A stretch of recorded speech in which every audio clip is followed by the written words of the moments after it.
Hi, this is Jay Billis of ESPN, and you're listening to the ML Sports Platter.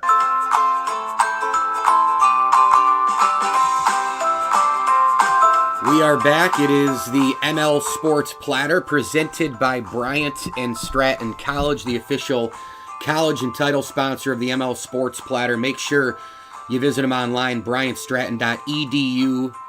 You can fill out a 9-question survey in terms of crafting and forming your 2 or 4-year degree. They can set you up coming out of high school or maybe several years after you're trying to change your profession and kind of get a new outlook in terms of your professional life. Bryant and Stratton is there for you. Also, visit bscbobcats.com for their full athletic schedules, news, notes, and more. Well, right now, it's a pleasure to bring him back to the program. He is a weekly guest here on the ML Sports Platter, completing his first year of men's basketball as the head coach. It was an exciting year, a lot of close games, a Sports Center top 10 that unfortunately they were on the losing end for, but still some great publicity nonetheless. Let's bring in Danny Frisina for a season recap here on the first year of the men's squad on the court. Danny, welcome. Hey, thanks for having me back, Mike. Let's get into first, before we kind of do the season synopsis and all that. I want to kind of get into the last game that you guys had as we record this on a Friday morning. This past Monday, you guys had your final contest against Bryant and Stratton Rochester. Really, really good game. You guys lost 84-78. What were some of the takeaways from that one? We played them about a week or two ago out in Rochester, and we had typically throughout the season played like a 3-2 zone, and they hit 10 threes in the first half, and we switched to man, and we were able to come back a little bit and send it in overtime. We ended up losing that game by 3. This past week when we played them, it was very similar. We started our 3-2 zone. I was challenging them to shoot as well as they did the last time, and they were up for the challenge, and they hit 15 threes against us. We switched to man, and we got down big in the second half, and like I've said all season, our guys remained resilient, and we came back and got it within 1 point with 15 seconds left, and then they just kind of won the free throw battle down the stretch. So overall, we just our defense, we weren't getting out to shooters. It was tough for our guys. I mean, they ended up shooting 36 threes. Ideally, that's what we wanted them to do. We wanted to entice them to shooting, but they made 15 of them. When you shoot 42% from 3-point land, there's a good chance that you're going to win those games. So, I thought we played a good enough game to win, but we spent a lot of time trying to come back. So, offensively, there were some guys that struggled that typically don't for us. It was a tough way to end the season.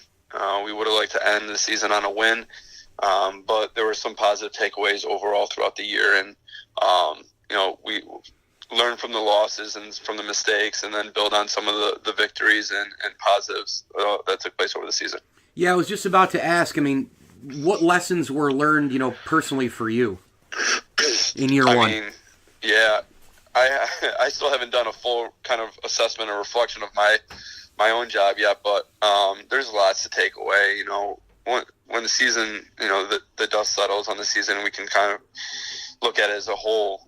This time last year we had nobody. We didn't have a team. So just the accomplishment of having a team in and of itself is something to take away. But once we got the team together and we started playing, we started seeing who can do what on a consistent basis, and these guys coming together and becoming really good teammates and friends off the court. And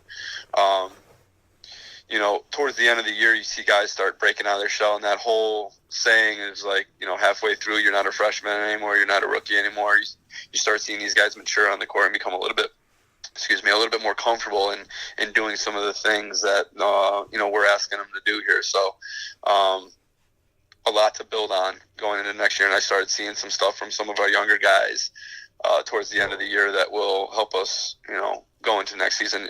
And a lot of it has to do with just understanding what college basketball is all about, and that, there's talent on every single team, no matter what level you're playing at.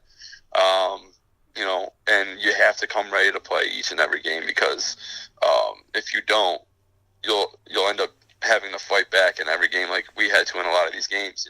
We either played a really good first half or a really good second half, but throughout the year it was really tough for us to put together a full game, and some of that goes on me. But we have to learn how to, when we get up in these games, to stay up and not get down so much, and then have to claw our way back.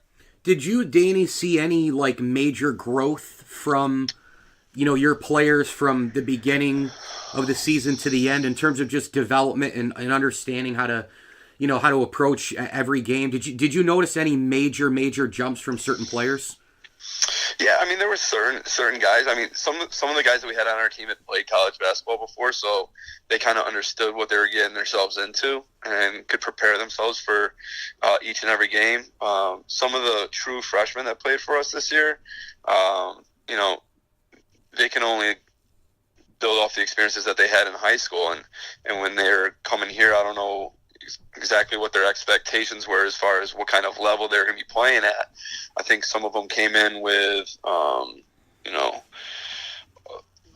the idea that they were just going to be able to come in and dominate like they did in high school. And that's just not the case. So it took some humbling for a lot of guys.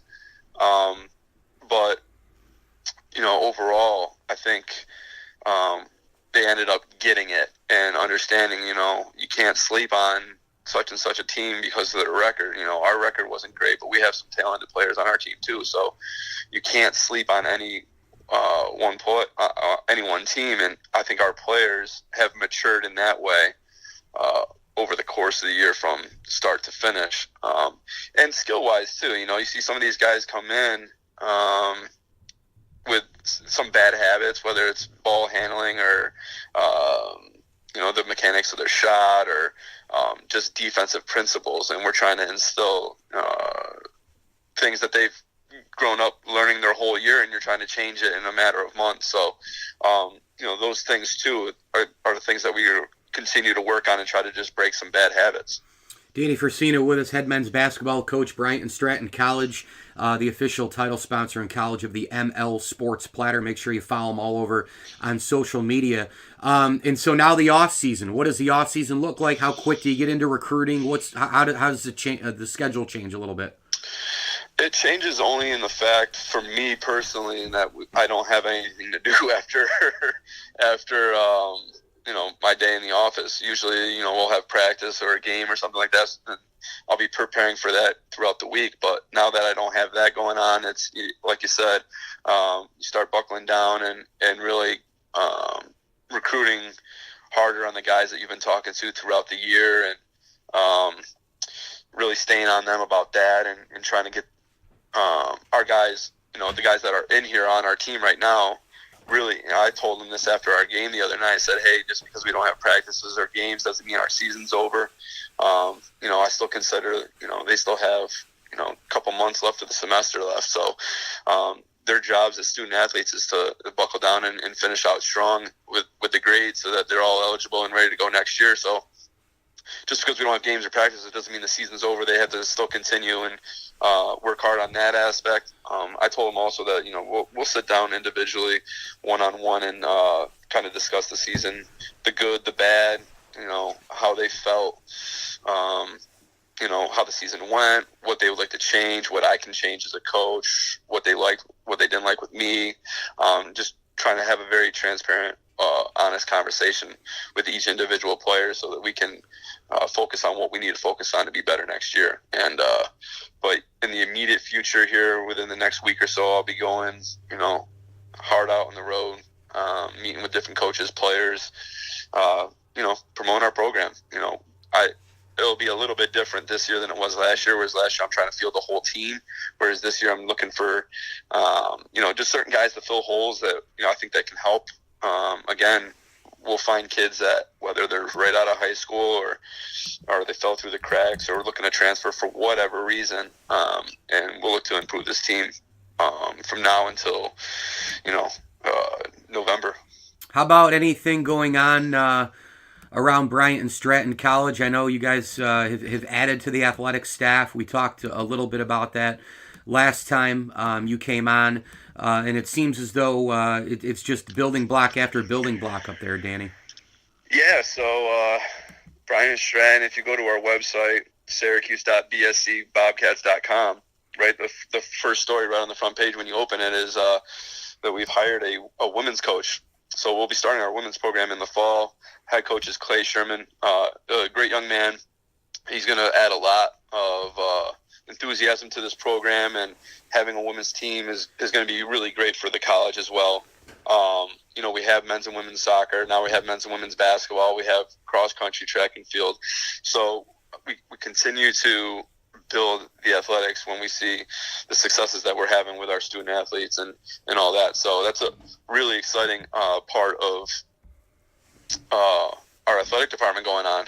And we had our banquet to introduce him to our other student athletes and some of the recruits that were in attendance. So that was a good time for him to kind of see what we're all about and get a better taste of the Bryant and Stratton life. And he and I will be, kind of working together.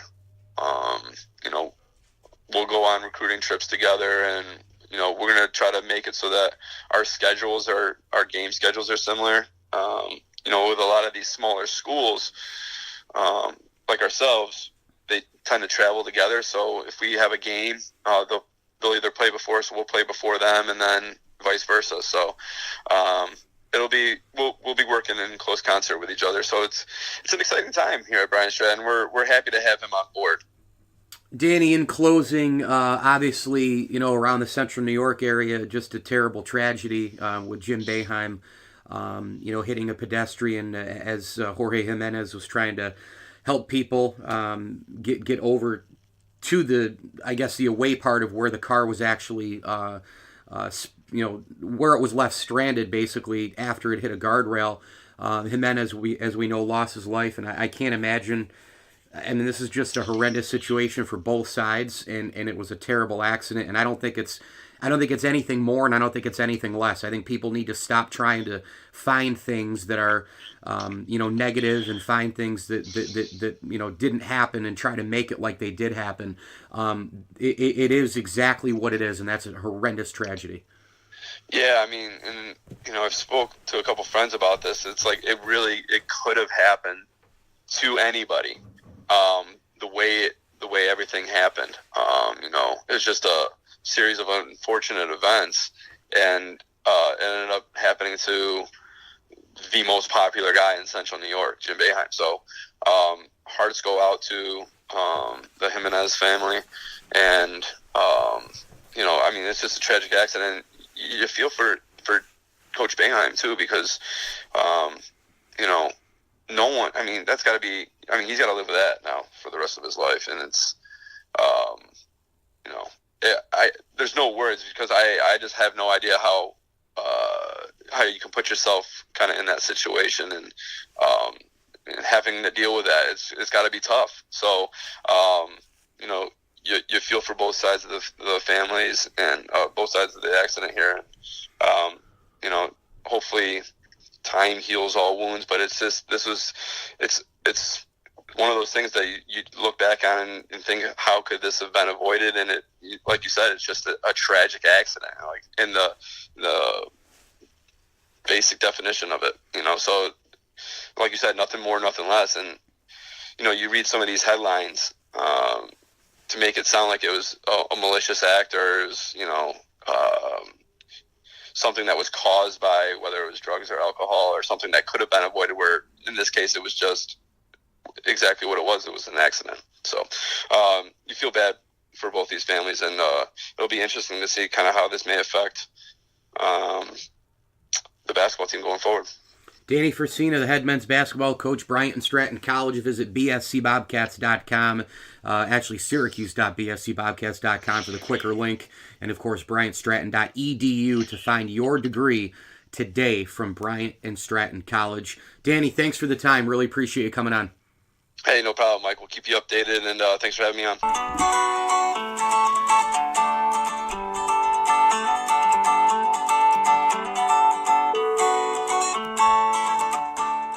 You can download and subscribe to the ML Sports Platter on Stitcher, Spotify, Google Podcasts, Apple Podcasts, and wherever else you get your podcasts on your smartphone device. Big thanks to Danny Frisina again. Big thanks to Bryant and Stratton College. Hit me on Twitter at Mike L Sports, and as I always tell you, enjoy the games.